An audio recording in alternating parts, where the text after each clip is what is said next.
ये हैं और मानस जी हैं। रचना जी बताइए आपका धमाकेदार ऑप्शन। जी ऑप्शन के लिए हम पी में जाएँगे और वो पी हम लेंगे एमसीएक्स का। एमसीएक्स में 8200 के आसपास की अभी प्राइस चल रही है और काफ़ी गिरावट वाला माहौल बना हुआ है। तो हम यहाँ पे 8200 का ही पी बाय करेंगे जो कि 163 पे अभी बना हुआ है। इसमें हम ऐसे लगाएँगे 130 पे और अपसाइड पे हमारा टारगेट होगा 200 एंड 220। ओके, 8200 की M6 की पुट, कल ये स्टॉक कोलैप्स हुआ था सेकंड हाफ में, तो उसका एक फ़ायदा उठाती हुई रचना जी यहाँ पे शॉर्ट कॉल है। शिवांगी जी आपका ट्रेड क्या रहेगा? जी वीरो ट्रेड के लिए मैंने चुना है टाइटन ऑप्शन के लिए। तो यहाँ पे हम देख रहे हैं कि ओपन इंटरेस्ट यहाँ पे टिका हुआ नज़र आ रहा है ऐसे बाज़ार में जहाँ पे थोड़ी बहुत वीकनेस यहाँ पे देखने को मिल रही है। टाइटन एक ऐसा स्टॉक है जो कंफर्टेबली होल्ड करते हुए नज़र आ रहा है और हमने देखा है कि सपोर्ट बेस बाइंग यहाँ काफ़ी स्ट्रॉन्ग हुई है। कल के एक अच्छे ब्रेकआउट के बाद आज फ़ॉलो-अप भी है। तो यहाँ पे 3600 के कॉल ऑप्शन में नज़र है जहाँ पे सबसे ज़्यादा एक्टिविटी देखने को मिल रहा है। तो यहाँ पे हम लगभग 18 का स्टॉप लॉस और अपसाइड जो है 45 तक के लिए हम इसको टारगेट कर सकते हैं। ओके, चलिए टाइटन की कॉल हो गई। मानस जी आपने क्या पिक किया? देखिए, कल्याण ज्वेलर्स यहाँ पर थोड़ा ध्यान है क्योंकि यहाँ पर स्टॉक ने एक बहुत ही अहम सपोर्ट जो कि 510 था, उसको ब्रेक किया। तो इसके पुट ऑप्शन में खरीदारी करेंगे। कल्याण ज्वेलर्स के 510 वाले पुट ऑप्शन में जो कि ₹14.50 के आसपास चल रहा है, वहां पर खरीदारी करने की राय रहेगी। ₹9 का स्टॉप लॉस लगाना है और ₹25 के टारगेट सेट करने हैं। ओके, चलिए ये इस समय कुछ ट्रेड्स आपके लिए। मार्केट ठीक ठाक है, देखिए हाइज पे नहीं टिक पा रहा लेकिन लोज भी प्रोटेक्ट हो रहे हैं, ऐसा नहीं है। और एक बार बैंक निफ्टी का कंट्रीब्यूशन देखिए, एक बहुत इंटरेस्टिंग चीज़ दिखाई देगी आपको आज के बैंक निफ्टी के कंट्रीब्यूशन में।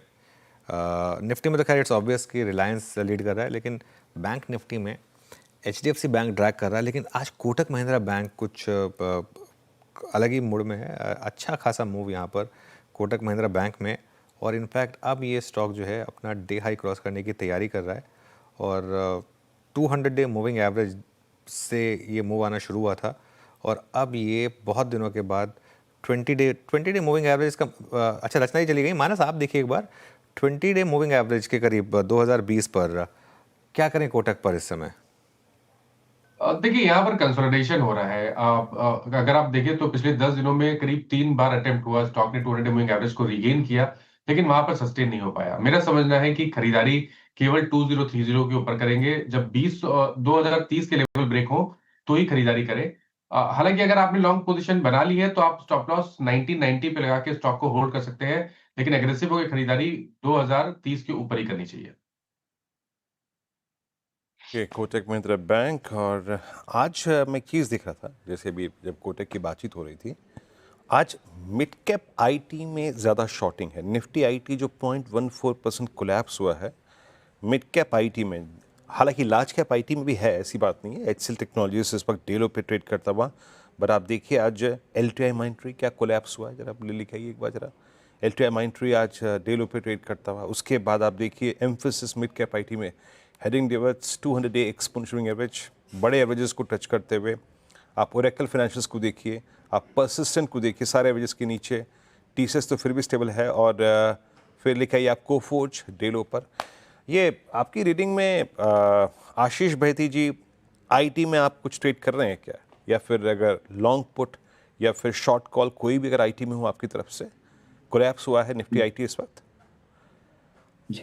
वीरेंद्र जी, मेरे ख्याल से लार्ज कैप आईटी में थोड़ा सा ध्यान रखना चाहिए। वहां पे मुझे लग रहा है गिरावट ज्यादा बढ़ते हुए देखने मिल सकती है, और एलटीआईएम भी अब लार्ज कैप आईटी में ही आ चुका है। तो यहाँ पे हमें लग रहा है जिस हिसाब से 20 डेमा के नीचे स्लिप हुआ है, आज एक अटेम्प्ट लिया था जरूर 20 डेमा के ऊपर जाने का, वो क्लियरली फेल होता हुआ देखने मिला है। तो यहाँ पे शॉर्टिंग की जा सकती है, पुट के थ्रू भी इसे पोजिशन बनाई जा सकती है। 5,000 का जो पुट चल रहा है, ₹70 के करीब भी ट्रेड कर रहा है। इसमें खरीदारी की सलाह रहेगी। जो स्टॉप लॉस इसमें मेंटेन करना है, वो ₹62 का एसएल मेंटेन करे। ऊपर में मुझे लगता है इसमें 85 तक का टारगेट देखने मिल सकता है।